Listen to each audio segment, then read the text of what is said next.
Hey guys, this is William Myers from Manus Outdoors. Today we're going to be doing the part 2 of the candle making DIY project, so stay tuned.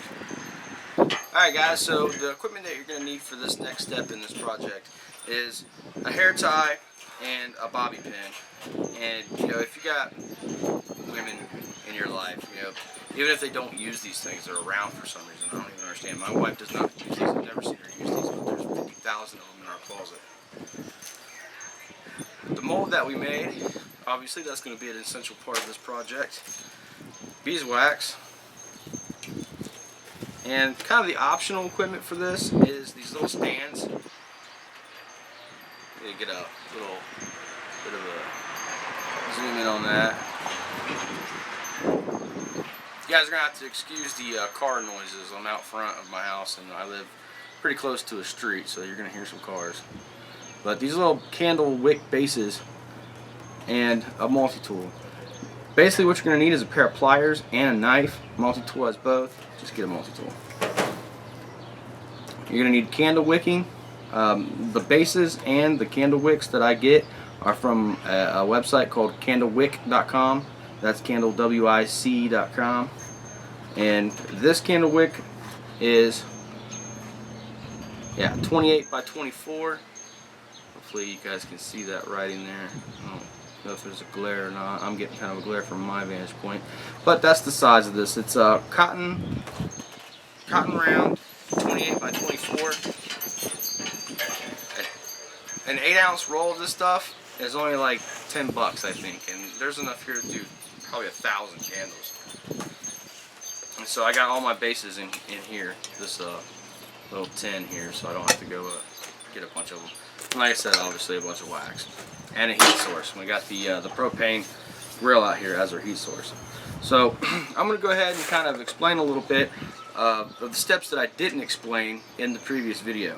Once you have your mold demolded, what you're going to need to do is you're going to need to stand it up and do a straight down line cut with a very sharp knife, pretty much all the way down the mold.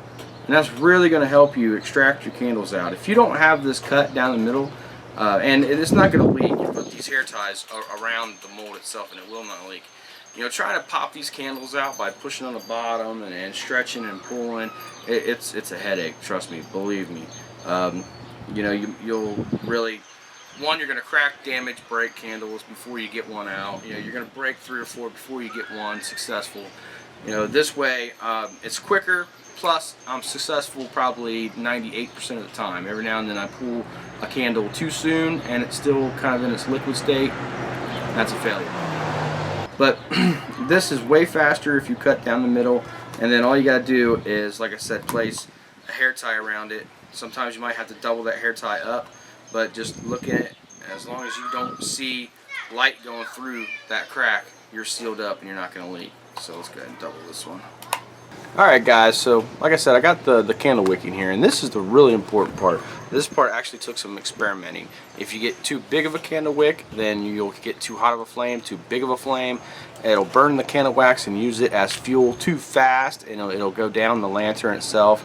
You know, there's all kinds of problems. If you get too thin of a wick, it won't burn properly, it'll burn too slow, and the fuel will actually go ahead and put the wick out itself. So with experimenting, I found my personal favorite and my personal best, which is this 28 by 24 from candlewicks.com.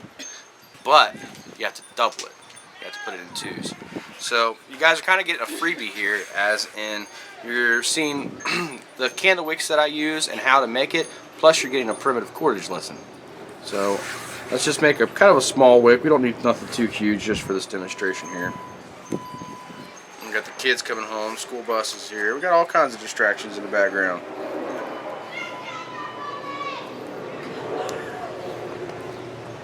What did he say? The kids are coming. The children. Warn the townspeople. The children are coming.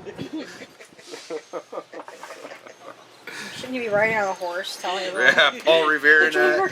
The children are coming. The children are coming. Hide. Run for your Close your life. shutters. Act like you're We not need to around. lock the doors. Right. Alright guys, so all I did was basically double that candle wick in 2, just like this.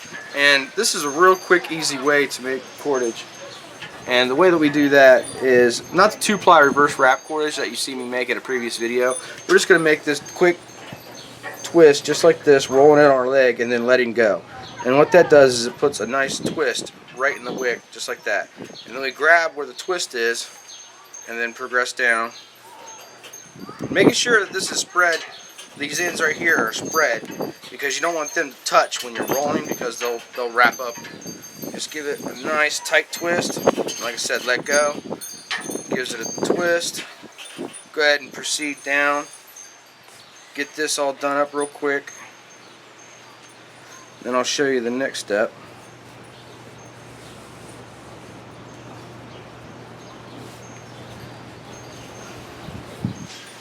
See, this is a really quick way to make cordage. Unfortunately, there's some natural materials, you know, it's just almost next to impossible to roll like this on your leg, so it makes it harder. But you know, like things like dog bane and you know, tulip poplar, sometimes I can get that to twist really easy like this. Okay, so that easy, that quick, we're done. But we're not exactly done yet. What you need to do is twist it up really, really good. And then we're going to do what's called setting the fibers. And they're twisting this up, binding this up really quick. And then give it a nice pull. And that sets these fibers, and then you can go ahead and let them go. And then there you go.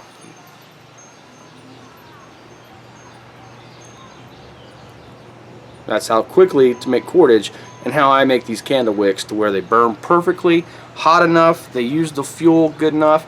And I just put on Facebook, I've been getting a lot of feedback from customers that I've already sold candles to saying that my candles are lasting around 12 hours, 15 hours was the longest, but anywhere from 12 to 15 hours, mostly it's around 13, 14 hours.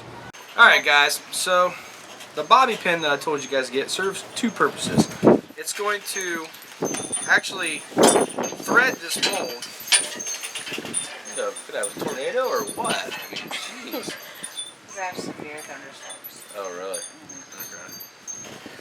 Okay. Alright, so if you look back to the last video that we did about these candle molds, we put a straight pin in the bottom of it because one, we need a hole there for the candle wicking itself, and we pour the mold all the way to the ball end of the straight pin, so we have a divot in there as well, and that helps us feed these in. So what you want to do is you want to push on the end of the bobby pin so it closes, and just go ahead and feed that all the way in, just like that.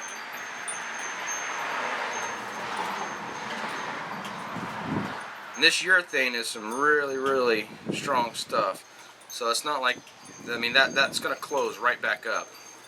Just kind of get in there and feed that through. It'd be a bit tough, but it's not like you don't want it to be tough. Feed that bobby pin up until the wicking comes through.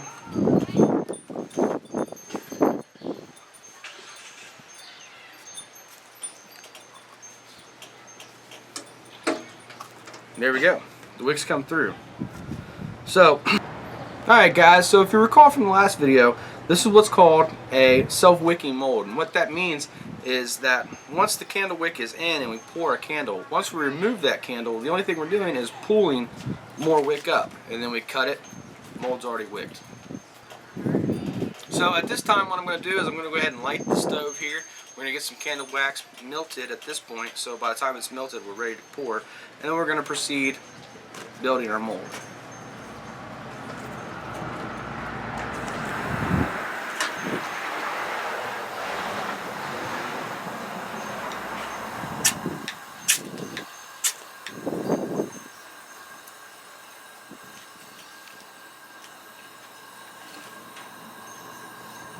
Okay, the only suggestion that I have is when you're banding it is not to be too aggressive with this. Don't get it too tight because you'll actually compress your mold at that point. And then when you demold, your candle will have kind of a taper to it at this point. So just get it to where it's sealed and you're not going to have any leaks, and then let it go. Now we're going to attach our base. Megan, can you get kind of a close-up on this?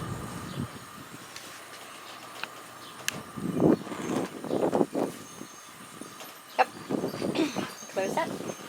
Just keep your hands exactly where they are. Okay. Alright, so to attach the base, all you do is just feed it through just like this. And I kind of roll it over so I can keep attached to it, keep a hold of it. Get our multi-tool out and just crimp right there at the base. And make sure you haven't put too much of a bend in this right here. And now we're going to set up for our pour here by using the bobby pin, putting it right at that base. Put it on our mold, giving the candle wicking a pull. Make sure it's tight. Alright, just make sure your candle wick is directly in the middle. Go to the back of your mold, give it a pull to make everything nice and snug and tug, and we're ready to pour. Alright guys, so we're ready to pour our first candle. We're actually going to pour 2 candles on here because I want to show you demold and wicking the new candle, cutting, and then pouring again. So we're going to pour our first candle right now.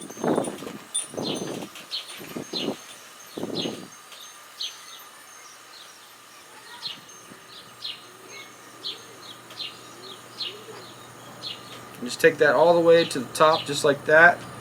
And here in about 10-15 minutes, maybe even 20 minutes, you might have to put a little bit more on top because when it cools it actually sinks and kind of gets a concave to it. And sometimes you'll get holes and things like that, and you want to fill those in. But if it doesn't, if it cools right, we should be good. So stick around and we'll be right back.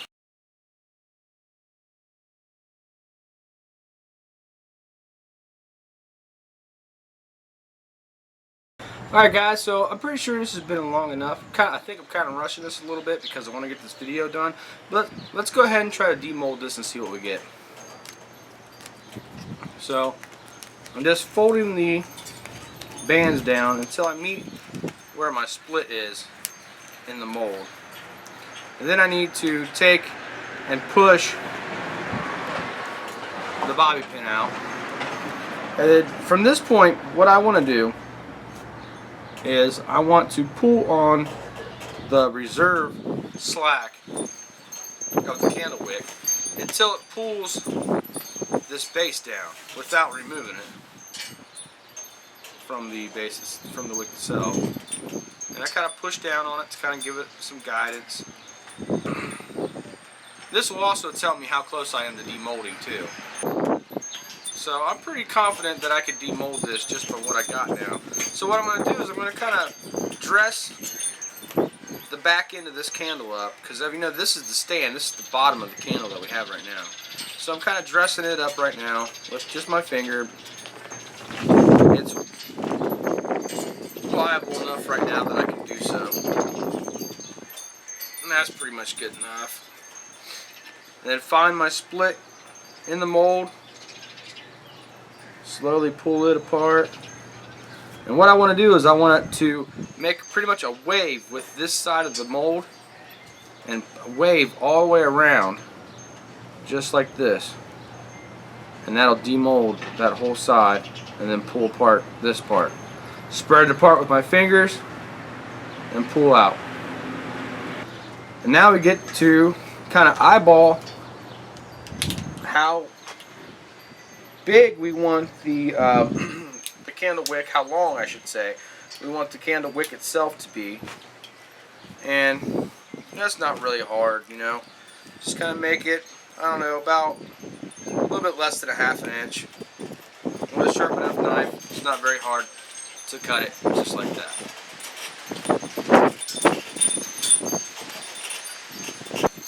Alright, so now that our candle's out, we kind of want to address the back end of it a little bit. Just return any kind of a slag that we get back to the beeswax container that we're melting in.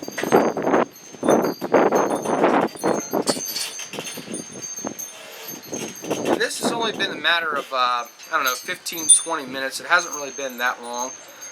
A word of caution, you don't want to let these sit in the mold, let's say like overnight or something like that, because right now the mold, this wax is lukewarm. It's pretty warm actually, and it's pliable, and it came out of the mold really easy. You guys seen how quickly that and easily that came out of the mold. If I was to wait until this candle was solidified like this, see the difference in the color? I probably would have cracked and broke my candle. It probably would have stuck to the mold and broke. So I really don't want that to happen. So you really gotta be attentive to this, and I would probably only let your candles sit in the mold 20-25 minutes tops. You really don't want them to solidify because, like I said, you're gonna crack and break candles a lot. So we got a candle out. That one's good to go. As you can see, our mold is already wicked. You can go ahead and slap another base in there, just like that.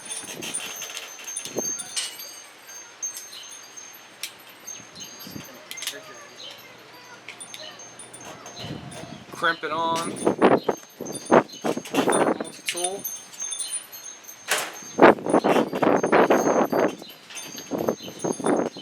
Throw our bobby pin in, and then seat it into our mold. Oh, I guess we should pull our bands up, huh? You know, when I'm pulling these bands up, I don't want to see any light coming through the mold from that crack. And once that I'm satisfied that that's not going to happen, I know I'm not going to get any leaks. Then I'm going to make sure that my candle wick is in the middle. Pull on the slack to give it some tension. We're ready to pour another candle. Wax is already melted.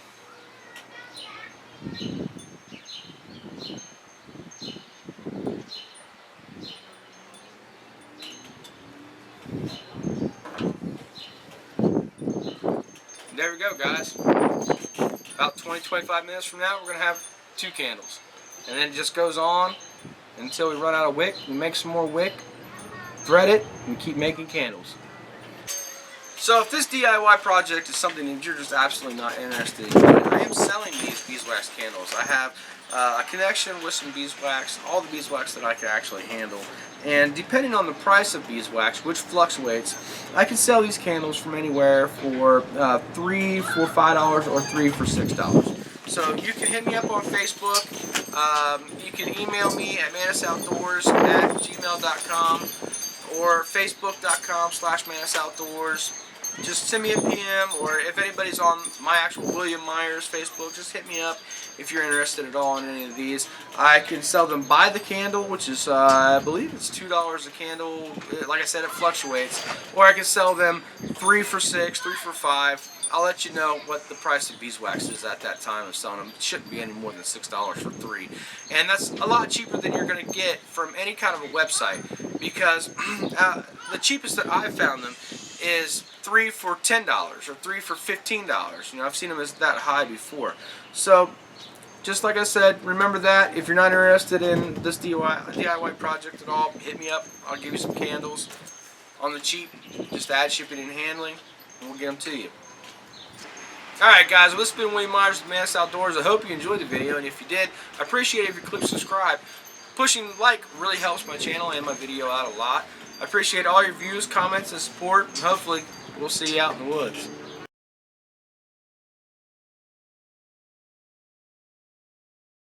Look over your window. Max is like, what are you doing? Can I come too? Oh, I can't. I'm going to sit here and look sad at you. It kind of does look sad. I know, like, why aren't I outside? Give that dude a Prozac. Oh. Oh, woe is me. You're outside having fun, and I'm just sitting here all sad. You're not recording, are you? Yes. Are you really? Okay. I just turned it like all back. You see with the window there. Alright. Alright, so if you're stiff.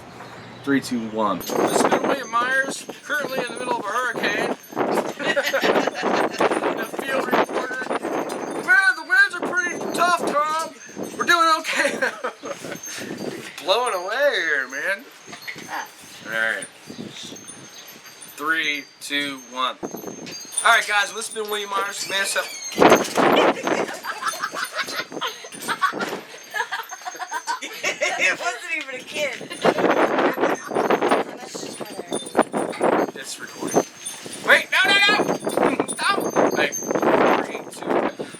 video. It really helps my channel out a lot. It puts it in the circulation, and you don't really need to know that because none of your business.